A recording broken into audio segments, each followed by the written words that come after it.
Right, so welcome back. Episode 8 of Koi Talk via our podcast, YouTube, and anywhere else we can stick it, to be fair, for you guys to listen to. Today I'm joined by a pretty well-known hobbyist, James Colley. Been around a while now, one of the younger guys as well, pretty much like the Koi Talk team. He's involved in some quite cool projects, which we're also supporting him with, which we'll get to throughout this podcast. But yeah, nice to sort of get a hobbyist angle on where things are at and what's going. So, what's your background, James? From the very get-go, doing it with my dad from 8-year-old. Yeah. 4,000 gallon pond.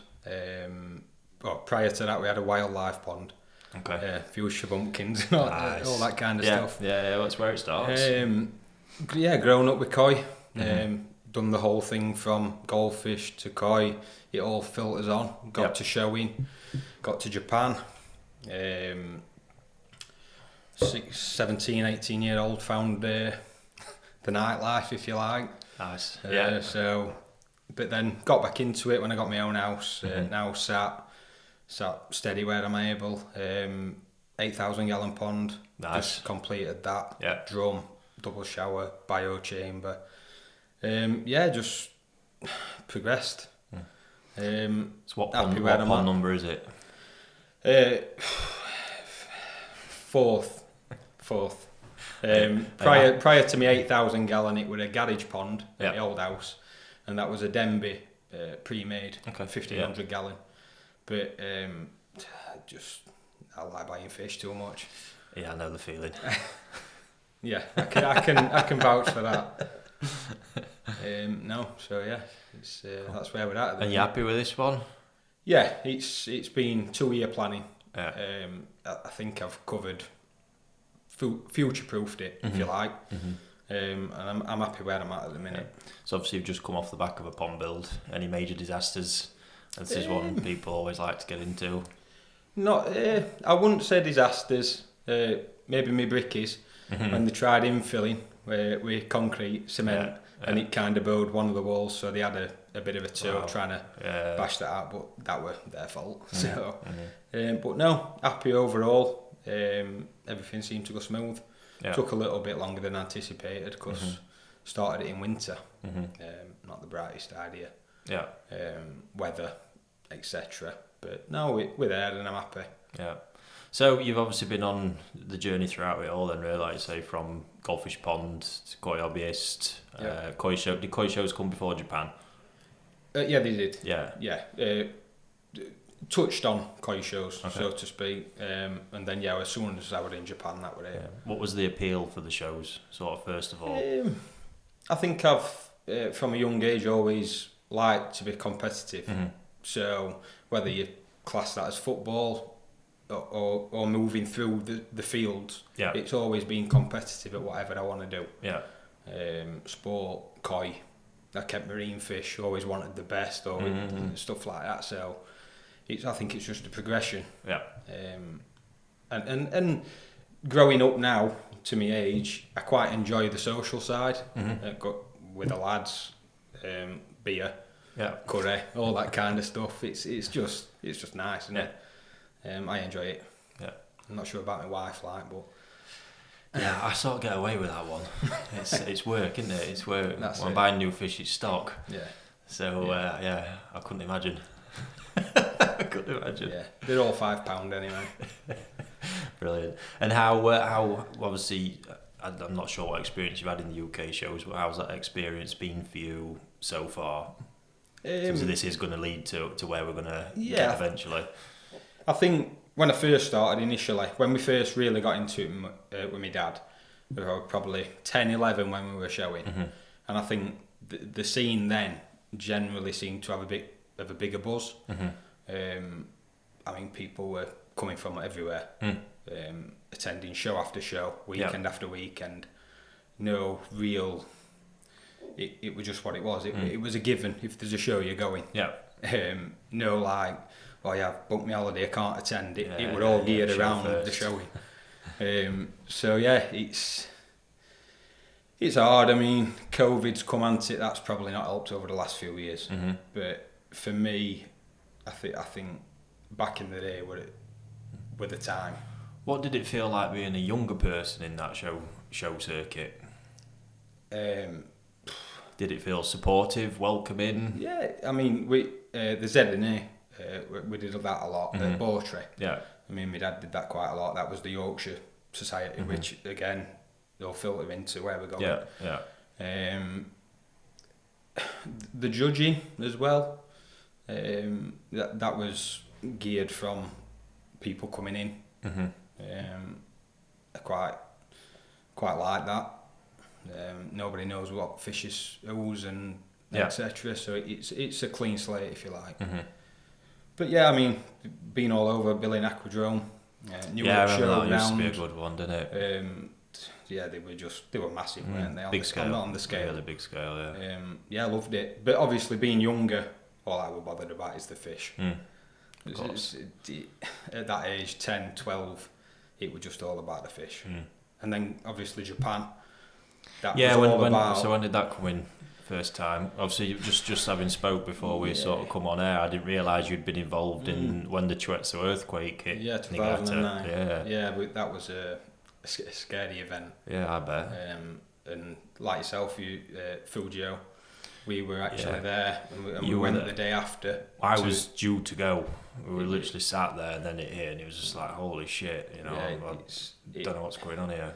It's probably the worst I've ever felt in my life. I think we're on the 7th floor, and the room everything just fell. Yeah. Minibar, TV. I can't even begin to explain how that felt. No, and for people, I mean, it's not like it's heavily documented outside of Japan, but this was, I mean, it was a serious threat to the koi production in the area. It literally physically wiped some breeders off the map. You know, we're talking fish houses sliding into the river, just sheer devastation. Parent fishes destroyed, koi in mass numbers. It was wild. Yeah, it was. And that's just from a second-hand sort of perspective. So to be there, I can't quite imagine. I mean, the aftermath, the day after we drove we went to Fujio's place. Before it was NND. And yeah, I can't even put into words what that was like. Shocking to see. But yeah, we were there just to help, really. Yeah. We cut short the stay. Yeah. In the end, but when we got to Tokyo, you could still feel the aftershocks. And what are you there? You're a few hundred miles away. Yeah. Yeah. And so yeah, it was. And obviously, then bigger cities are built for it. Yeah. This area where we're talking, koi breeders, fish houses, even just physical houses. They're like wooden sheds, aren't they? Yeah. And I mean, even to this day, you see Izamiya's ponds, don't you? That's on a major. Yeah, he got away with it, really, didn't he? To some extent. So it's scary thought, but it's not stopped me going back. No, and obviously you've been back since, and I mean it's awesome to see how they have recovered. I mean, it took a while. I certainly saw it for about 3 or 4 years. The quality had dipped off. You could see there was a process where a lot were coming back, but obviously everybody supported them, and in the end they've got there. And certainly the past 4 or 5 years for me, past couple we've not been, but sort of prior to that, I've seen the quality levels just come back stronger. More and more, we're seeing more varieties being produced, and they're well back on form. So I agree with that. It's nice to see. So yeah, koi shows. I believe you've also obviously taken part in Japan as well. I have, yeah. Nagaoka show. Yeah. Quite a few, most years. I've had a fish. Any success? Got a few places. Yeah. Last year, 55 bill at Sankey. I was well impressed with that. Just a shame I couldn't be there. Does that feel? So obviously the Nagaoka show it's you call it a local show. It's not on the level of the old Japan and the Wakagoi and whatnots. But that said, you've walked around it, you've seen it. It's quite some level.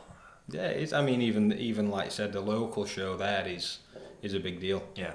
And they put the best fish in to do that. Yeah.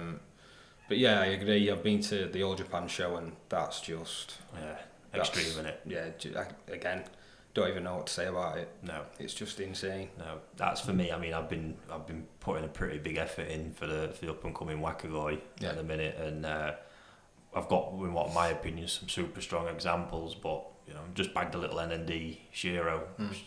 I've just never seen one quite as perfect. The checkerboard. The checkerboard one, but even that, you sit here and wonder what the likes of Omasako is going to rock up with, and Narita and all them guys. So it's as good as you think you've got it. Yeah, it's never a given. Yeah, there's no 100%, is there? No, and it's livestock. Yeah, the day taking it damage, whatever, skin's just not right. It's all there. How has the showing experience in Japan differed from the one in England for you? Is there any sort of different feeling around it? Obviously, to win in Japan, even at the level of the Nagaoka, is quite an accolade. Yeah, I think in Japan, again, the people I go with, it's kind of a lad's holiday, if you like. It's good fun. Yeah. So all the lads support it, and we have a good laugh about it, and not a laugh, a good drink. Yeah. Enjoy yourself. Support each other. It's nice to compete at that level. I mean, moving forward, I wouldn't discount the Wakigoi, the All Japan, but I mean, into that level of the All Japan, I just can't begin to think what I'd have to do to get there. Some of the fish are just... Yeah, certainly when you move up the size divisions.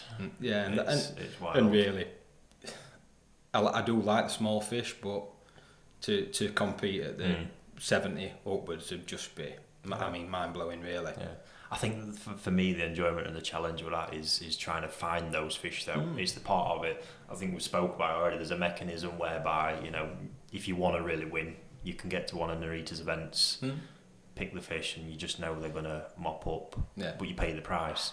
But to actually be in Niigata, obviously getting around stuff, trying to find maybe a Nisai or a Tosai that can be raised, grow on, and all of a sudden then you see it's got half a chance. I think for me anyway, that's the sort of the goal. Yeah, no, I agree. I love Niigata. I just think it's the buzz in October is just travelling breeder to breeder, mud pond. It's brilliant. Yeah. Have you ever been down south? I've not. No particular reason. I don't know, maybe a creature of habit, if you like. Enjoy where I am and just stick at that. I'd certainly be open to that. Worth the trip sometime for sure. But I mean, I do enjoy up north. Really do. Yeah, something about the place in there. Yeah, again, it's hard to put into words. It is. Really. It is until you experienced it. But many people, I mean, if you go, you'd know. It's just... Yeah. So, moving on from that, what's been your worst experience in koi keeping so far?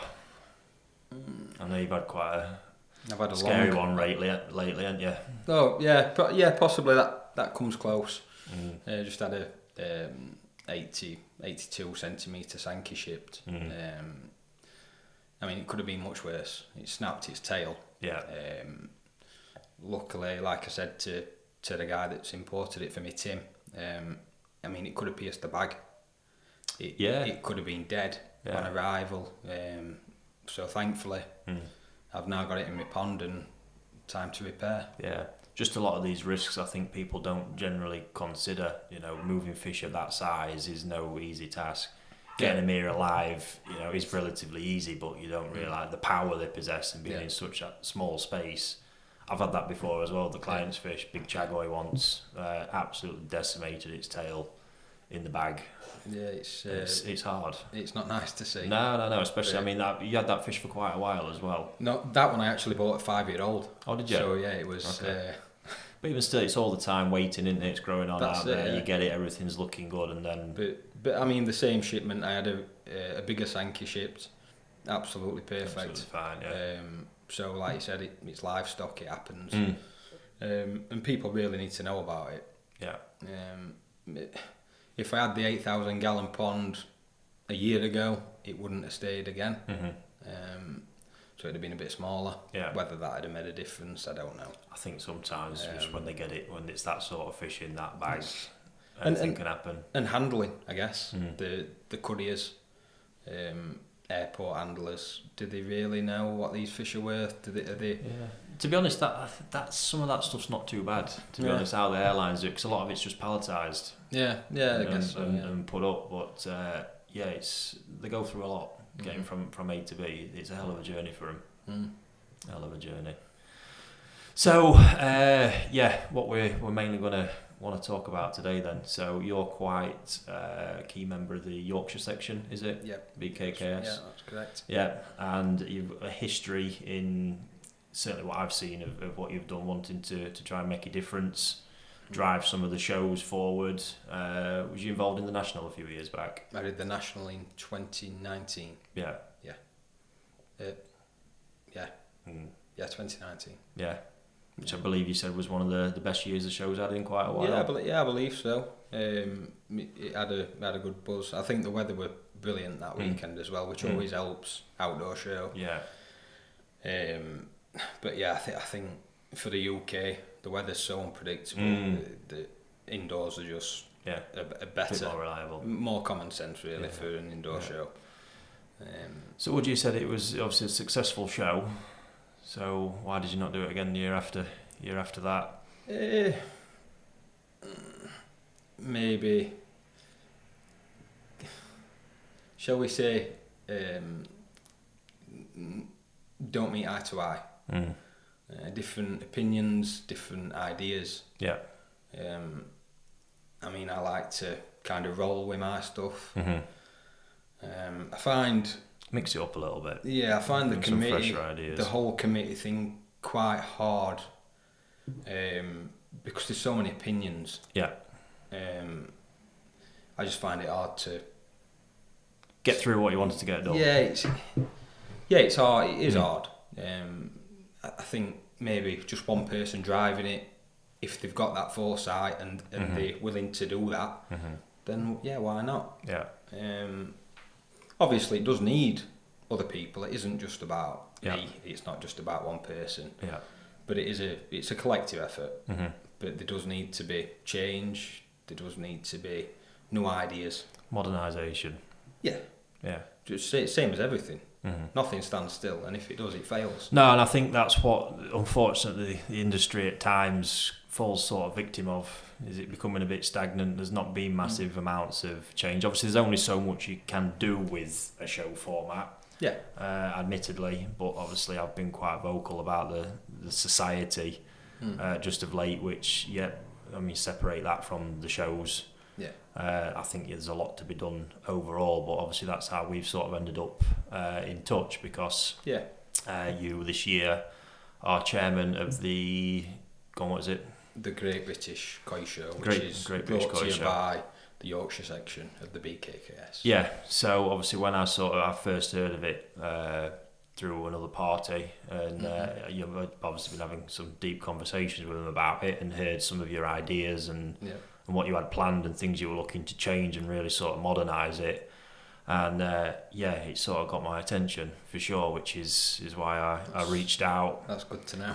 In the end, it's I don't just sit here from a position of shouting my mouth off, just trying to get reactions off of people. Yeah. I genuinely want to see the industry come back to its former glory, if you like. Yeah. Back when you were younger, you talk about the show at Newark, the BKKS National. At that point, our industry, that's around the time I was really getting into it. And obviously from a Japan perspective, we were a dominant force in Japan. We still do a lot, but we've been eclipsed by, pretty much it was the States to begin with, then the Asian market, and we sort of really fell off. And for me personally, there's that much new blood come into the industry the past couple of years because of lockdown, the amount of ponds that were built. Yeah. Just seeing it more and more, and those people coming in need to be nurtured, looked after, encouraged into the likes of showing and being in environments where they're made to feel welcome and comfortable as well. Yeah. Which is something as Koi Talk and this venture we're really keen to establish. Yeah. So obviously the show. What is it you're looking to do? What do you want to create? What's the vision moving forward over the next few years? I think just to make it more accessible to people, to like yourself. You've touched on newbies. It's got to have them people coming through. Absolutely. It's got to have them people wanting to show, because people will stop the hobby. Yeah. And we've got to spare that. The push for new people, new blood, has got to be there. It's the only way the hobby will continue. Yeah. The only way, certainly, the show scene will continue is to push that and drive that. So yeah, make it open to everyone. No, it's just a level playing field. Yeah. I guess make it bigger and better every year. Try and get to where we were, like you said, when it was at the peak. Yeah. It's back at Newark. Yeah. So it's indoors. And yeah, try and get them crowds up, get the buzz back. Absolutely. And yeah, just have a good show, a good weekend for everyone. I see one bit I always feel is crucially important. So this is again something I've spoke about. You know, we was at a point in the past where, for me, there was always like this massive gap between like the BKKS and the actual trade, the industry, which I think there should be a lot of harmony between the two in order to make both sides a big success. But that was what sort of hit me to be, you know, when I saw the work you'd done already, the dealers that you'd got on board pretty quickly, which was quite impressive. You know, we've got a lot of the biggest players in the industry lined up from what I've seen. How important do you think they are to the success of a koi show? Did everything. Without them, the show can't happen. Yeah. Because of the money they put up, not just the stands, but you've got your sponsors. Yeah. I mean, they put money in for, what do they get back? Oh yeah, if you look at it on the face of it, they get the logo on a poster. But do you know what I mean? On the grand scheme of things, they do a lot. And then they also cart the fish out. Yeah. Bring them to the show. All right, they earn money. They wouldn't do it if not. But the dealers are a big attraction for the people visiting as well. Yeah, I mean every hobbyist will have his go-to dealer. So bringing a pool of dealers from all over the UK. Yeah. You get different hobbyists wanting to come to see their stand, to see. So yeah, I mean, to get a pool of dealers like we've got is massive. And yeah, they do means a lot to me that they're supporting me and the club. I mean, can't thank them enough. Yeah. I think that goes to show, obviously, some faith in you, James, to be honest, because a new show, I think generally you'd find people are a bit sceptical, because it's a lot. You know, it's not just the financial commitment, the time away from the premises, the shops, it can all be quite costly. So yeah, absolutely, yeah, to get that level of support straight off the ground, pretty awesome. Yeah, thank you. It's been something I've wanted to do for a while, and it's, I guess it's just kind of fell into place this year. The day wouldn't have been the ideal day, if you like. Yeah. But it was the only day available. So we've gone with that. But the messages we've had from hobbyists, from dealers, from just general public's been brilliant. Yeah. It's been well received. Yeah. And I expect it to have a really good attendance. Yeah, I'd like to think so. So I've also just seen something drop the other day. You're having quite an interesting raffle. Yeah. Tell us a bit more. Trying to give someone the trip of a lifetime, I guess. If you're in the koi hobby, like we spoke about, Japan's just unreal. Yeah. For anyone, even dealers. Yeah. Dealers love it, don't they? Indeed. That's what they do. So yeah, the option, the chance to win a trip to Japan. I mean, yeah, can't say much more than that. No. It's the pinnacle really for me. Yeah. It don't get any better. Absolutely. Than going to Japan. Yeah. It's just special. So yeah, one for everyone to get involved in there, which I'm sure they'll see more details of soon. Raffle, it'll be drawn on the Sunday. Tickets available on the gate. Tickets will be available on the website. So yeah, it's looking forward to that. Yeah. Might even enter it myself. I was actually thinking about it. Like free file, that'll be quite nice. Yeah. But yeah, I mean, so obviously I got in touch with you. We sort of reached out, didn't we? Made contact before you before everything sort of got out there, and more than happy to offer our support as we have done. I'm pleased to say we're going to be getting really involved in you with it, throwing the full weight of what we've got at Koi Talk behind it to try and make it a success and get some of your ideas to work. I know certainly the one bit sort of jumping out at me as well is the the fresh idea on the judging, not this year but in future.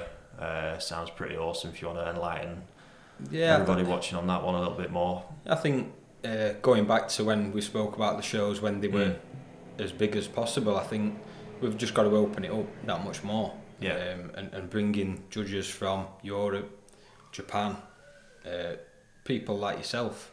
Obviously, when you're saying judges, you're on about, I believe you've got in tune with the sort of wavelength of actual professionals out the industry. Oh, sorry, not just the pool of judges that are around in the UK. Yeah. So just opening it up. You've been to Japan, I've been to Japan. I mean, the speed that they judge the shows at is just done in a very different way as well. In my opinion, it seems to be more. As I see it, UK, we're sort of, it's very textbook, very matter of fact, whereas in Japan it seems to be ruled more by emotion, but emotion that's backed up with decades of experience generally for each people looking at them fish. No, I agree with that. But yeah, I think bringing that in to the UK could only enhance the show. Yeah. It gives people that haven't seen said fish before ever, and they're getting judged on a clean slate. Yeah. No previous knowledge. Oh, that one last year, that got mature last year, or maybe it should be GC this year. It just seems a way to learn. I think that'll be the thing. It's appreciating koi in a different way. I do truly believe you can't truly learn to appreciate koi just from books or a training program or something like that to get it on that kind of level. The experience that is sat out there in breeders and dealers who have done this for decades is phenomenal, and bringing them fresh eyes just to change the level and the perspective on everything, I think would be amazing. So it's certainly one of the bits when we first spoke that got my attention. Them kind of changes just to the whole system is what I believe is needed to step things up a peg. I don't know what else we can add to it really. I mean, don't get me wrong, I think the judges that have been doing it, no one gets paid. No, that's very true. So let's not forget that, and thanks for doing that. It's still a massive part of it. I'm not saying it should be one, but it's nice to get obviously a mix. They take the time out. It's just like putting a show on. No one gets paid again. Really. I've got 2 kids. They take up a lot of time. The planning the show takes up a lot of time. And my wife, she's constantly on my hose. Put your phone down. Put your phone down. So no, it's what I love. I've been involved in koi for years, so it's just part of me. I guess. So just drive it forward. No. And that's all you say. That it's a very valid point what you say, and all we want to see is again, we're sat here saying we want to help, but obviously we're prepared to back the right ventures and the right people. It's not just a case of doing it because we're made to feel like we should. That's just not how I am as a person, but certainly from the passion and energy coming from you, it does pull people along, and that's certainly been seen in the sponsorship you've got, the dealers you've got on board already, and good job. Thank you. Just hope it all comes together. It will. So obviously one thing, while we've got everybody's attention, we are going to be working on Koi Wholesale. Myself is donating a collection of fish which are going to go up for auction. We've not obviously decided all the details yet, but it's just one part on the run up to the show. We're going to look at doing to help raise some funds for the show itself. So please look out for that, because we're planning on putting some pretty tasty bits in that should get some attention and raise some good money for it. Which funding is another vital part of making change and taking things to another level. And driving it forward, making it bigger. we need the funds for the next year and stuff like completely. that. So thank you again for helping out. Pleasure. We'll see where we get. Great. So just a few bits sort of really to end on the hobby so far. Where do you sort of see the hobby heading? You know, you've obviously been in it a long time now. Yeah. So you've seen the changes. There's a lot. Obviously, you've seen probably the price of koi changed, or have you seen a shift in quality? I think, like we touched on earlier, the quality's certainly gone up, in my opinion. Whether we see all that quality over here, I mean, majority's still out a little bit on that. That's the conversation we were having, weren't it? You see, and this ties back into the shows and why we need to take a serious look at. There is a huge amount of real, and I mean seriously, top fish in the country that aren't making it to the show circuit. That should be. There's no question in Japan. Every breeder, every hobbyist wants to compete at the highest level. Yeah, that's where they're at. Over here, we're seeing so many. You know, I know them through my dealers, people I used to deal with as well. Amazing fish coming in. Ones that I'm handling a lot of. Obviously, you know Tim at Quality Nishikoi quite a lot. He's handling a lot of superb fish, and they're just not coming forward. Which is a shame, and I believe a real issue that does need addressing. When I say about raising the shows up, it's getting like these people out of the woodwork, getting them in there to raise the bar, you know, with the level of the fish at the shows as well, the level of competition. No, I agree. I know quite a few people actually that have a serious collection, and they just choose not to show. Yeah. And when you ask them, it's not for me. But not so much. It's not for me, as in they won't do it. They're not happy with the system. A lot of the time. How it is. Yeah. Currently. Yeah. So I guess, maybe again that's why I want to do what I'm doing. Yeah. Again, open it up, make it accessible, make it an enjoyable weekend for everyone. Yeah. And hopefully tempt some of them people out. Yeah, this is it. You know, and it's, to be honest, a lot of the time it's going to be, you know, addressing the issues. Unless you actually get the feedback from people and get people talking and having a conversation about it, everything will just stay as it is. Yeah, and times change, don't they? Yeah, and things need to move with the times. Absolutely. Yeah, like you've got YouTube now as a platform that's being used quite a lot. Yeah, but the viewers, the followers, I mean, it just opens another area. Yeah. Facebook, not everyone uses it, but it's a heavy marketing tool for dealers and shows as well. Absolutely. But if people go on YouTube, don't go on Facebook, there's that avenue covered as well.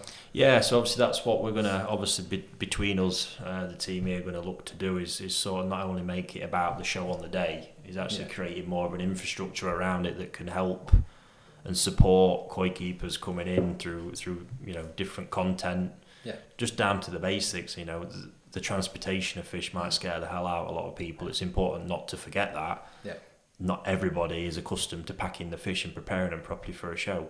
No. And unless somebody educates them, they're just going to stay out there on the sidelines. Yeah, and not mentioning any shows as such, but I have seen a few fish turn up at shows and been on the last legs. Yeah. Just from no other reason, and the guy probably doesn't know how to pack them. This is exactly it. Or the girl, sorry. Yeah. And it's hard to see. I know a lot of people bag them on their own. Maybe it can easily be avoided though, James Colley. Oh yeah, just through education. Yeah, just a bit of knowledge. That's all it is. Something out there for someone to watch step by step. Yeah, it's not hard to do, and it's there for all to see. Yeah. So yeah, it needs to be done. Yeah. So that's obviously we're going to really work hard on that to sort of build up the infrastructure around it and try and get them people in, and the younger kids as well. Yeah, certainly. Yeah. You know, that's one we're massively keen on. I know someone at the Yorkshire Section, and I think she's probably only 10, and she loves it.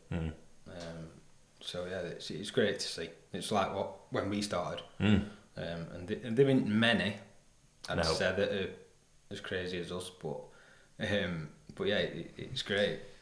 they need exposure to it. Yeah. That's what it's all about, because I think I'm pretty safe to say the fish sort of do the rest. Yeah. You know, get some exposure to it, and they are a pretty addictive creature to be around. Yeah, they are, definitely. I agree. Drive us crazy. So yeah, been a pleasure talking to you today, mate.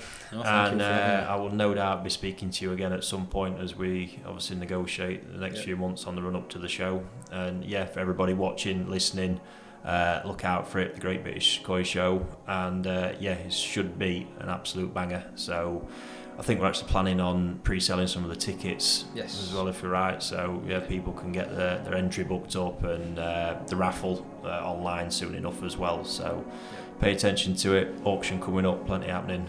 Should be a good one. But, thanks again for your time. No, thanks for having me. And we'll be back soon.